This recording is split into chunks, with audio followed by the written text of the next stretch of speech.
আসসালামু আলাইকুম ওয়া রাহমাতুল্লাহি ওয়া বারাকাতুহু। Shimul memorial north south school and কলেজের পক্ষ থেকে অনলাইন ক্লাসের নবম শ্রেণীর সকল শিক্ষার্থীদের স্বাগত।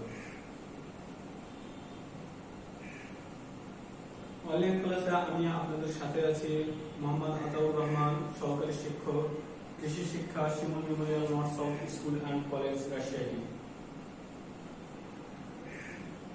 প্রিয় শিক্ষার্থী বন্ধুরা, কেমন আছেন? আশা করি আপনারা ভালো আছেন। আমিও ভালো আছি, আলহামদুলিল্লাহ। এই মহামারীর সংকটময় সময়ে আমরা বাসায় থাকবো, প্রয়োজন ছাড়া বের হব না, নিয়মিত হাত পরিষ্কার করবো, হাত ধুবো, হ্যান্ড স্যানিটাইজার ব্যবহার করব, পাশাপাশি স্বাস্থ্যবিধি মেনে চলবো, সামাজিক দূরত্ব বজায় রেখে আমরা চলাচল করব এবং প্রয়োজনীয় কাজ সেরে ফেলব।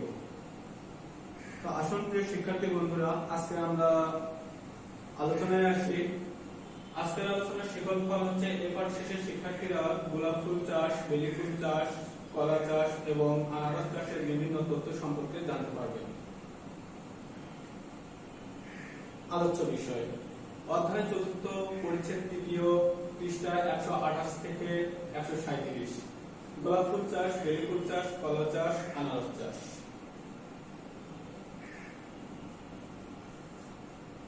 ফুল ফল চাষ পদ্ধতি। বাংলাদেশে ব্যাপক পরিমাণে ফুলের চাষ হয় না, তবে ক্ষুদ্র পরিসরে বাণিজ্যিকভাবে এর চাষ হয়। এদেশে নানা জাতের ফুল ফল উৎপাদন হয়, যেমন শিউলি, বেলি, চামেলি, চন্দ্রমল্লিকা ইত্যাদি ফুলগুলো আমরা দেখে থাকি, গন্ধরাজ, রজনীগন্ধা আরো আছে। এছাড়াও আমরা ফল হিসেবে আম, কলা, জাম, লিচু, পেয়ারা, সবজি, পেয়ারা, কলা, আনারস ইত্যাদি। প্রিয় শিক্ষার্থী বন্ধুরা, আসলে আমরা গোলাপ ফুল চাষের বিভিন্ন তথ্য সম্পর্কে জানি। গোলাপ ফুলকে ফুলের রানী বলা হয়। গোলাপ ফুল সকল অনেক ফুল আছে, অনেক ফুলের মধ্যে গোলাপকে আমরা ফুলের রানী হিসেবে চিনি। বহু জমিতে বাণিজ্যিকভাবে গোলাপ ফুল চাষ করে কৃষকরা অর্থনৈতিকভাবে স্বাবলম্বী হচ্ছে। এর চাষ দিন দিন বৃদ্ধি পাচ্ছে। গোলাপ ফুল আমরা বিভিন্ন প্রোগ্রামে, বিভিন্ন অনুষ্ঠানে আমরা ব্যবহার করে থাকি এবং ঘরের সৌন্দর্য বৃদ্ধির জন্য আমরা গোলাপ ফুল ব্যবহার করি। আসুন আমরা গোলাপ ফুলের জাত সম্পর্কে জেনে নেই। জাত ভেদে গোলাপ সাদা, লাল, হলুদ, কমলা, গোলাপি ও মিশ্র রঙের হয়ে থাকে। রানী এলিজাবেথ, যাকে আমরা গোলাপি নামে চিনি, ব্ল্যাক প্রিন্স, কালো গোলাপি নামে চিনি, ইরানিকেও আমরা গোলাপি নামে চিনি, মেরিন্ডা বা লাল গোলাপ ফুলকে আমরা মেরিন্ডা নামে চিনি। গোলাপ ফুল দেখতে পাচ্ছেন আপনারা, গোলাপ ফুলের পাপড়িগুলো খুব সুন্দর এবং খুবই গোছালো। গোলাপের বংশবিস্তার কিভাবে হয়? গোলাপের বংশবিস্তারের জন্য অবস্থান ভেদে শাখা কলম, দাবা কলম, গুটি কলম ও চোখ কলম পদ্ধতি ব্যবহার করা হয়। শাখা কলম মানে কাণ্ড বা শাখা কেটে সেখান থেকে চারা তৈরি করা হয়, কলম কাটা হয়। দাবা কলম, এটিও একটি পদ্ধতি। তারপর গুটি কলম, গুটি করে নিয়ে কলম কাটা হয়। বা চোখ, যে চোখগুলো বের হয়, মানে কাণ্ডতে যে চোখগুলো বের হয়, চোখগুলোতেও কলম পদ্ধতিতে ব্যবহার করা হয়, কলম কাটা হয় চোখে। তাহলে চোখগুলোতে যে কলম কাটা হয় সেগুলোকে আমরা চোখ কলম পদ্ধতি বলে থাকি। জমি নির্বাচন কিভাবে করতে হবে? জমি নির্বাচন। বাংলাদেশের পানি জমে না এমন উর্বর দোআঁশ মাটিতে গোলাপ ফুল চাষের উপযোগী। জমি 4 থেকে 5টি আড়াআড়ি চাষ করে মই দিয়ে সমান করতে হবে, বড় বড় ঢিলগুলোকে ঝুরঝুরা করতে হবে, তারপরে মিহি করতে হবে, মাটিগুলোকে আসলে ধুলধুলা করতে হবে, তাহলে গোলাপ ফুল ভালো জন্ম নিবে। এবং 5 সেন্টিমিটার উঁচু থাকতে হবে জমি, এবং 5 সেন্টিমিটার উঁচু এবং 3 × 1 মিটার আকারের বেড বা কিয়ারি তৈরি করতে হবে। যে বেড আমরা গোলাপ ফুলের যে বেড তৈরি করি সেটাকে আমরা কিয়ারি বলে থাকি। দূরত্ব হবে যে এক বেড থেকে আরেকটি বেডের দূরত্ব হবে 60 সেন্টিমিটার এবং গভীরতা থাকবে হচ্ছে 45 সেন্টিমিটার। গভীরতা এক বেড থেকে আরেক বেডের মাঝখানে যে নালা আছে, নালার গভীরতাও থাকবে 45 সেন্টিমিটার। এবং 15 দিন আমরা যেই গর্তে আমরা গোলাপ ফুল চাষ করব সেই গর্ত আমরা কি করব, যে 15 দিন খোলা রাখবো। খোলা রাখলে কি হবে, যে এখানে হচ্ছে সূর্যের আলো পাওয়ার কারণে সেখানে জীবাণু ধ্বংস হয়ে যাবে এবং ক্ষতিকারক পোকাগুলো থাকবে না।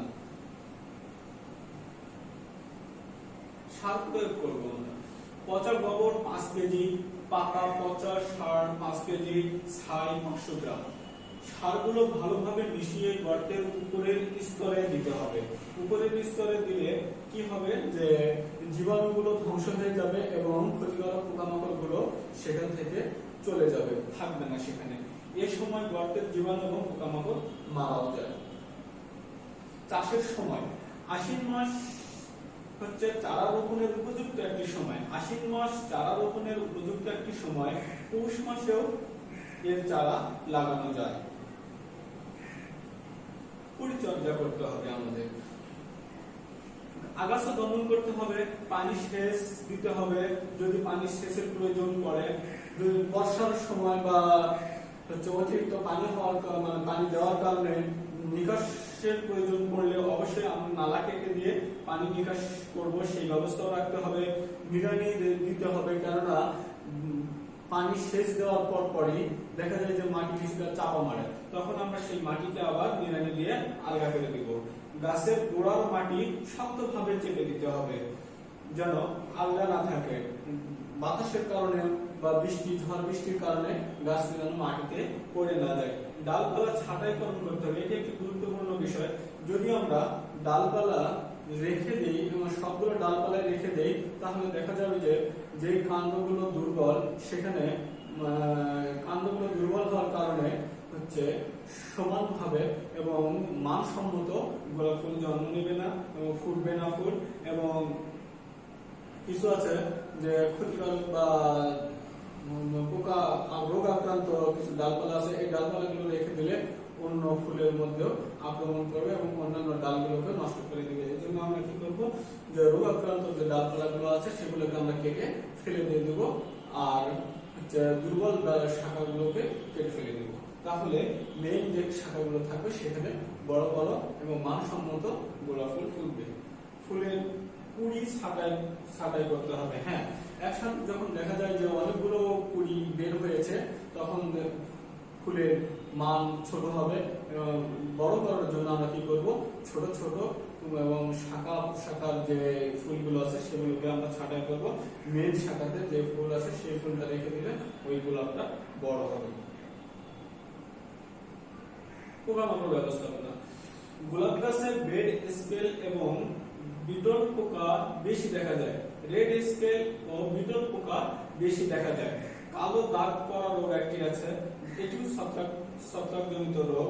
এবং ডাইবেট, যেটাকে আমরা হচ্ছে ডাল ছাঁটাইয়ের কাটা স্থানে এই রোগ আক্রমণ করে, এটা আমরা দেখতে পাই। তারপরে পাউডারি মিলডিউ, এটিও একটি মানে পোকা, এটিও ছত্রাকজনিত রোগ। পাউডারি মিলডিউ এটি হচ্ছে ছত্রাকজনিত একটি রোগ। এগুলোর জন্য, এই সমস্ত সমস্যাগুলোর জন্য আমরা যে সমস্ত কীটনাশক ব্যবহার করবো, যেমন ম্যালাথিয়ন বা ডায়াজিনম, থিওভিট বা সালফার, ডাইথেন M45 ইত্যাদি, এই সমস্ত কীটনাশকগুলো আমরা ব্যবহার করব। ফসল সংগ্রহ ও ফলন। ফুলের ফোটার পূর্বে ফুল সংগ্রহ করতে হবে, এটা একটি গুরুত্বপূর্ণ বিষয়, যে ফুল ফোটার পূর্বে আমরা গোলাপের ফুল সংগ্রহ করব। তাহলে কি হবে, সেই ফুলটাও সংগ্রহ করার পর পরে দেখা যাবে যে ওটাও ফুটে যাবে, অটোমেটিক্যালি ফুটে যাবে। কারণ ফোটার পরে যদি আমরা সংগ্রহ করি তাহলে পাপড়িগুলো নষ্ট হয়ে যাবে।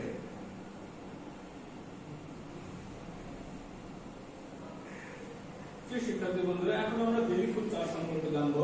বাংলাদেশের অধিকাংশ উৎসব অনুষ্ঠানে বেলি ফুল ব্যবহার করা হয়। এটিও একটি জনপ্রিয় ফুল, এটি একটি অর্থকরী ফুল। বেলি ফুলের জাতসমূহ।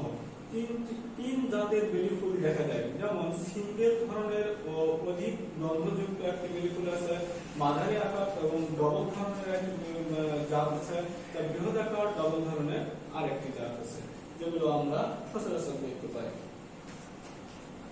প্রিয় শিক্ষার্থী বন্ধুরা, আমরা ছবি দেখতে পাচ্ছি বেলি ফুল। বেলি ফুল স্বাভাবিকই আমরা কোথায় চাষ করি, কোথায় আমরা ব্যবহার করি, যে ঘরের বেলকনিতে বা বিল্ডিং এর ছাদে আমরা বেলি ফুল চাষ করে থাকি। যেমন বেলি ফুলের দৃশ্য দেখা যাচ্ছে, আর গাছের পাতাগুলো মানে কিছুটা আমাদের কাছে খুবই পরিচিত, এবং একটি টবের মধ্যে বেলি ফুল চাষ করা হয়েছে। জমি চাষ ও সার প্রয়োগ। বেলে মাটি ও ভারী এঁটেল মাটি ব্যতীত সব ধরনের মাটিতে বেলি ফুল চাষ করা যায়। বেলে এবং এঁটেল মাটি ছাড়া এই দুই মাটিতে যে বেলি ফুলের চাষ অতটা ভালো হয় না।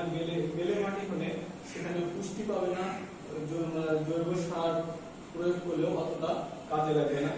আর এঁটেল মাটি খুব শক্ত মাটি, পানি দিলে মাটি চাপা মারে, এবং এই মাটিটি কারণে বেলি ফুলের মানসম্মত ফুল ফোটে না। এই জন্য আমরা এই দুটি মাটি ছাড়া অন্যান্য সব ধরনের মাটিতে বেলি ফুল চাষ করা যায়। জমি অবশ্যই আলাদাভাবে 4 থেকে 5টি চাষ দিয়ে মাটিকে ধুলা করতে হবে এবং মই দিয়ে সমান করতে হবে, আর মাটিতে যেন মিহি হয় সেদিকেও খেয়াল রাখতে হবে। গোলাপ ফুলের মতনই আমরা বেলি ফুল চাষ করতে পারি। কলম বা চারা তৈরি কিভাবে করব? গ্রীষ্মের শেষ হতে বর্ষার শেষ পর্যন্ত, গ্রীষ্মের শেষ হতে বর্ষার শেষ সময় পর্যন্ত বেলি ফুলের কলম তৈরি করা যায়। সেচের ব্যবস্থা ভালো থাকলে বসন্তকালে কলম করা যায়।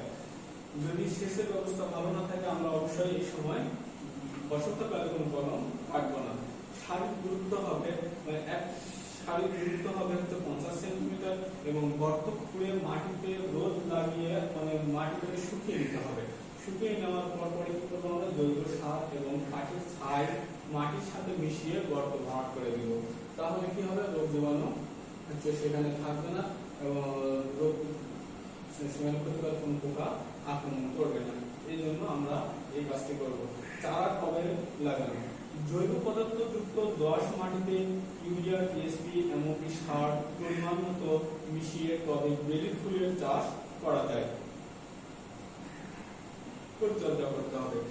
সেচ দেওয়ার প্রয়োজন পড়লে অবশ্যই আমরা সেচ দেব। আর যদি বৃষ্টির পানি হয়ে যায় তাহলে দেখতে হবে যে পানি বেশি হয়েছে কিনা। যদি পানি বেশি হয়ে যায় তাহলে নিকাশের অবশ্যই ব্যবস্থা করতে হবে। আগাছা গজালে অবশ্যই দমন করতে হবে, এবং অঙ্গ ছাঁটাই করণ একটি গুরুত্বপূর্ণ বিষয়। যদি আমরা দুর্বল অঙ্গগুলোকে যদি আমরা কেটে দিই, আর ক্ষতিকারক শাখা প্রশাখাগুলো দুর্বল এবং রোগাক্রান্ত শাখা প্রশাখাগুলো যদি কেটে দিই, তাহলে আমরা বেলি ফুলের মানটা আমরা ভালো পাবো। বালাই ব্যবস্থাপনা। বেলি ফুলের ক্ষতিকারক কোনো কীট দেখা যায় না, তবে মাকড়ের আক্রমণ হতে পারে। এই জন্য আমরা কিছু কীটনাশক ব্যবহার করতে পারি, যেমন মাকড় নাশক, সালটেফ বা ক্যালফেন ইত্যাদি পাতায় ছিটিয়ে মাকড় দমন করা যায়। ফসল সংগ্রহ। ফেব্রুয়ারি থেকে জুলাই মাস পর্যন্ত গাছে ফুল ফোটে, ফলন প্রতি বছর বাড়ে। আর বেলি ফুল আমরা 5 থেকে 6 বছর ফসল সংগ্রহ করতে পারি। বেলি ফুল থেকে আমরা 5 থেকে 6 বছর ফসল সংগ্রহ করতে পারি। এটি একটি লাভজনক এবং অর্থনৈতিকভাবে মানুষকে অনেক স্বাবলম্বী করতেছে, যা আমরা দেখতে পাচ্ছি। প্রিয় শিক্ষার্থী বন্ধুরা, কলা চাষ সম্পর্কে আমরা এখন জানবো। বাংলাদেশের একটি জনপ্রিয় ফল কলা। এটি বাংলাদেশের প্রায় সব জেলায় জন্মে, তবে নরসিংদী, মুন্সিগঞ্জ, বগুড়া, যশোর, বরিশাল, রংপুর, ময়মনসিংহ এসব জেলায় ব্যাপক চাষ করা হয়। ভিটামিন ও খনিজ পদার্থে সমৃদ্ধ ও পুষ্টিকর এই ফল। জমি নির্বাচন। উর্বর দোআঁশ মাটি জমি চাষের জন্য, কলা চাষের জন্য খুবই উপযোগী। জাত নির্বাচন করবো আমরা। 2 ধরনের জাত পরিলক্ষিত হয়, যেমন দেশি জাত এঁটে কলা, বাংলা কলা, জাহাজি কলা, কাঁচকলা, আনাজি কলা ইত্যাদি। এছাড়াও অমৃতসাগর, সবরি কলা, চাপা কলা, মেহেরসাগর কলা, করবী কলা ইত্যাদি। উন্নত জাতের কিছু কলা আমরা দেখতে পাই, যেমন বাড়িকলা 1, বাড়িকলা 2, বাড়িকলা 3। এই সমস্ত জাতের কলাগুলো আমরা বাজারে দেখতে পাই। কলা পেকেছে একটি কানের মধ্যে অনেকগুলো কলা দেখতে পাচ্ছি আমরা। কলা যদি আমরা সঠিকভাবে চাষ করি, সঠিক সময়ে স্প্রে করি, তাহলে মানসম্মত কলা আমরা এরকম পাবো। মাটি ও জমি তৈরি। উর্বর দোআঁশ মাটি কলা চাষের জন্য ভালো। জমিতে প্রচুর সূর্যের আলো ও পানি নিকাশ ব্যবস্থা থাকতে হবে, যেন পানি বর্ষার পরে পানি জমে গেলে বিভিন্ন পোকামাকড় আক্রমণ করবে। এই জন্য আমরা কি করবো, জমিকে শুকানোর জন্য নিষ্কাশনের ব্যবস্থা রাখবো। গভীরভাবে জমি চাষ করে 2 মিটার দূরে 2 মিটার, একটি কলা গাছ থেকে আরেকটি কলার দূরত্ব হবে 2 মিটার, আর 50 × 50 × 50 সেন্টিমিটার আকারে গর্ত করে 1 মাস আগে থেকে কি সার প্রয়োগ করব, যেমন গোবর দেব, টিএসপি সার মাটির সাথে মিশিয়ে দিতে হবে। তাহলে কি হবে, আমার কলার গাছটা শক্তিশালী হবে এবং মজবুত হবে। তাহলে কলার মানও আমরা ভালো পাবো। চাষের সময় ফসল বছরে 3 মৌসুমে কলা চাষ করা যায়। আশ্বিন মাস থেকে কার্তিক মাস এটি একটি সময়, মাঘ মাস থেকে ফাল্গুন মাস এবং চৈত্র মাস থেকে বৈশাখ মাস পর্যন্ত সময়ে আমরা কলা চাষ করতে পারি। কলার চারা নির্বাচন করতে হবে অবশ্যই। কলার চারাকে আমরা বলে থাকি তেওর। কলার চারাকে তেওর বলা হয়। 2 ধরনের তেওর হয়ে থাকে, যেমন ওসি তেওর, পানি তেওর। আসুন আমরা সার প্রয়োগ পদ্ধতিটা জেনে নেই। প্রতি গাছে কলার একটি গাছে যে পরিমাণ সার দিতে হবে, ইউরিয়া সার 500 থেকে 650 গ্রাম, টিএসপি 250 থেকে 400 গ্রাম, এমওপি 250 থেকে 300 গ্রাম, গোবর আবর্জনা সার 15 থেকে 20 কেজি প্রয়োগ করব। পরিচর্যা, পানি সেচ এবং নিকাশ ব্যবস্থা করতে হবে।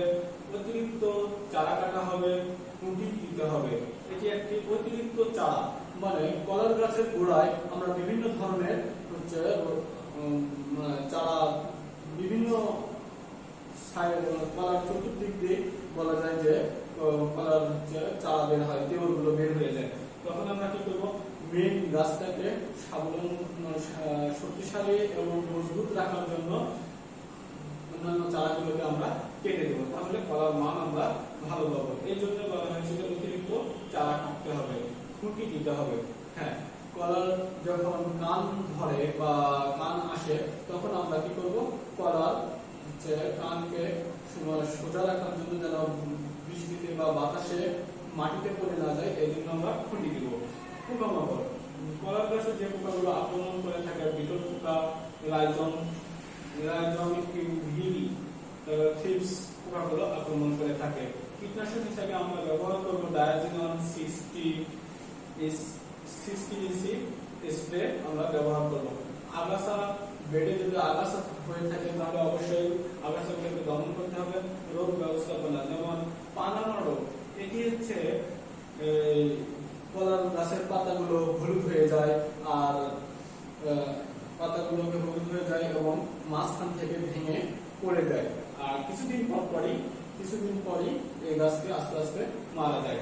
সিগাটোগা রোগ, এটাও আমরা দেখেছি যে কিছু কিছু কলার গাছ আছে যে পাতাগুলো যেমন আগুনের কারণে যেরকম ভাবে আউড়িয়ে যায় এবং কুকড়া লেগে যায়, ঠিক কলার গাছে এই রোগ আক্রান্ত হলে কলার পাতাগুলো আউড়িয়ে যাবে এবং কুকড়া লেগে যাবে, যাতে দেখতেও খারাপ লাগে।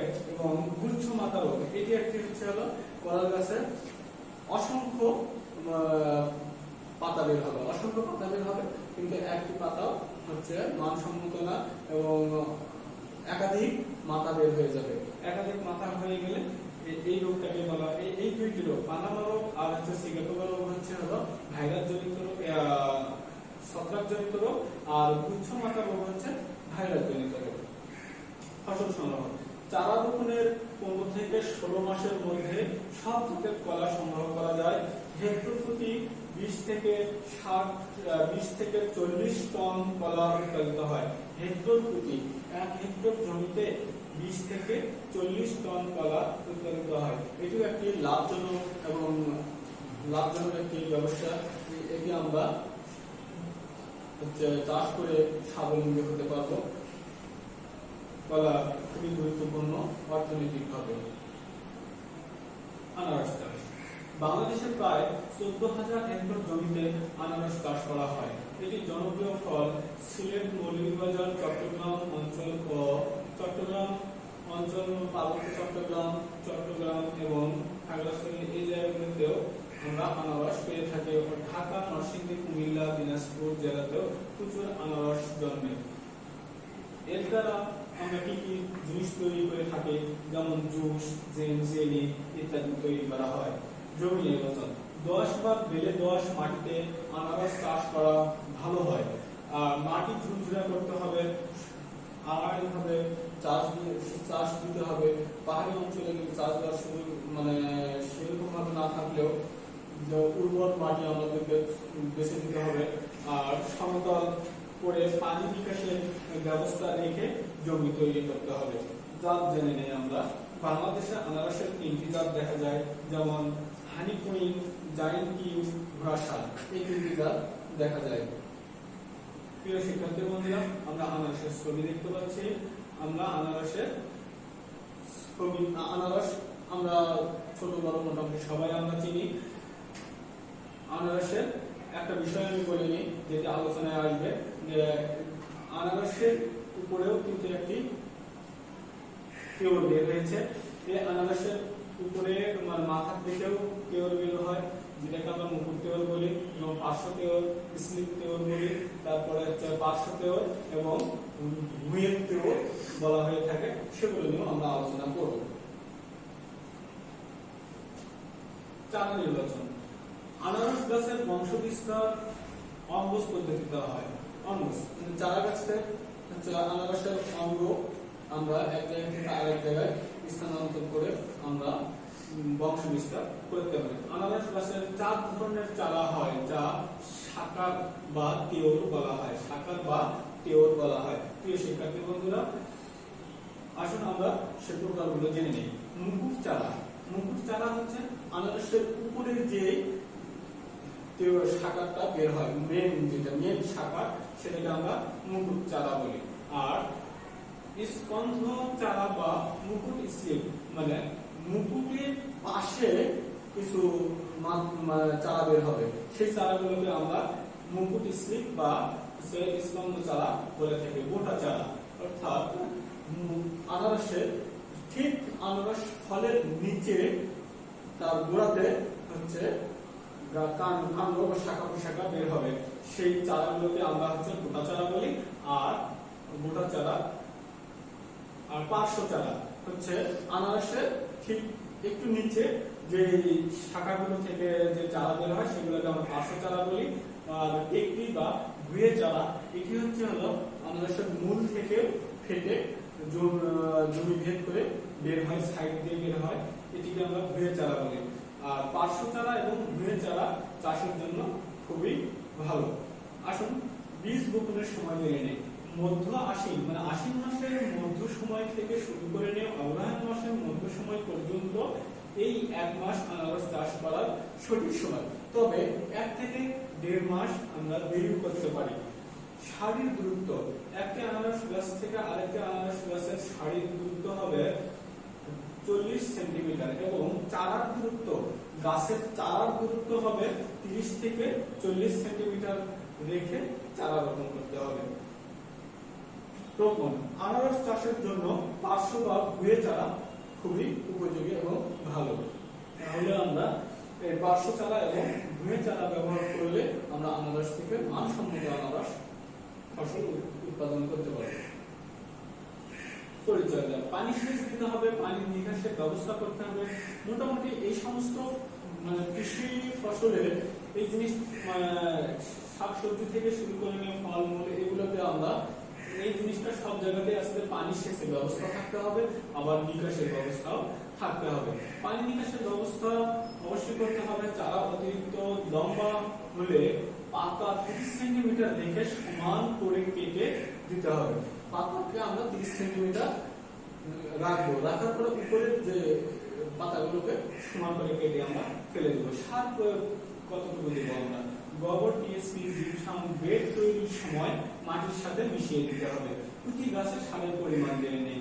পচা গোবর 290 থেকে 310 গ্রাম, ইউরিয়া 30 থেকে 36 গ্রাম, টিএসপি 10 থেকে 15 গ্রাম, এমওপি 25 থেকে 35 গ্রাম, জিপসাম 10 থেকে 15 গ্রাম প্রয়োগ করব। প্রিয় শিক্ষার্থী বন্ধুরা, পোকার আক্রমণ ও দমন। আনারস ফলে তেমন কোনো ক্ষতিকারক পোকা বা রোগ দেখা যায় না, এজন্য পোকার আক্রমণ এবং দমন সম্পর্কে কোনো আলোচনা করা হলো না। ফসল সংগ্রহ ও ফলন। চারার বয়স 15 থেকে 16 মাস হলে মাঘ মাস হতে চৈত্র মাস পর্যন্ত এর ফুল আসে। মাঘ মাস হতে চৈত্র মাস পর্যন্ত ফুল আসার সময় শুরু হয়, শুরু করে আর ফুল আসার পরে জ্যৈষ্ঠ থেকে ভাদ্র মাস পর্যন্ত আনারস এই মাসের মধ্যে পাকে। তার মানে 15 থেকে 16 মাস গাছটি থাকে, কিন্তু মাঘ মাস থেকে চৈত্র মাস পর্যন্ত ফুল আসা শুরু করে আর জ্যৈষ্ঠ থেকে ভাদ্র মাস পর্যন্ত আনারস পাকা শুরু করে। গোটা কেটে ফসল সংগ্রহ করতে হয়। হেক্টর প্রতি হানি কুইন 20 থেকে 25 টন আর জায়ান্ট কিউ 30 থেকে 40 টন ফলন দিয়ে থাকে। এটি একটি খুবই লাভজনক ফসল। প্রিয় শিক্ষার্থী বন্ধুরা, আজকের ক্লাসে যে সকল প্রশ্নগুলো হয়ে থাকে, যেমন ফুলের রানী বলা হয় কোন ফুলকে? অবশ্যই আমরা জানি গোলাপকে ফুলের রানী বলা হয়। কলা চাষের জন্য কোন টেওর উত্তম? কলা চাষের জন্য ওসি টেওর উত্তম। অমৃত সাগর ও সবরি কিসের জাত? অমৃত সাগর ও সবরি কলার জাত। জায়ান্ট কিউ আনারসের হেক্টর প্রতি কত টন ফলন হয়? 30 থেকে 40 টন। হেক্টর প্রতি 30 থেকে 40 টন এই জায়ান্ট কিউ আনারসের ফলন হয়ে থাকে। প্রিয় শিক্ষার্থী বন্ধুরা, আগামী দিন উক্ত অংশের উপরে টপিক নেওয়া হবে। পড়া চতুর্থ অধ্যায় দ্বিতীয় পরিচ্ছেদ গোলাপ ফুল চাষ, বেলি ফুল চাষ, কলা চাষ এবং আনারস চাষ। উক্ত অংশ ভাষা যথাযথভাবে চর্চা করার জন্য নির্দেশনা প্রদান করা হলো। তো প্রিয় শিক্ষার্থী বন্ধুরা, আজকে এই পর্যন্তই। আপনারা সবাই ভালো থাকবেন, সুস্থ থাকবেন। আপনাদের সুস্বাস্থ্য কামনা করে আজকে এখানেই বিদায় নিচ্ছি। ধন্যবাদ। আসসালামু আলাইকুম ওয়া রাহমাতুল্লাহ।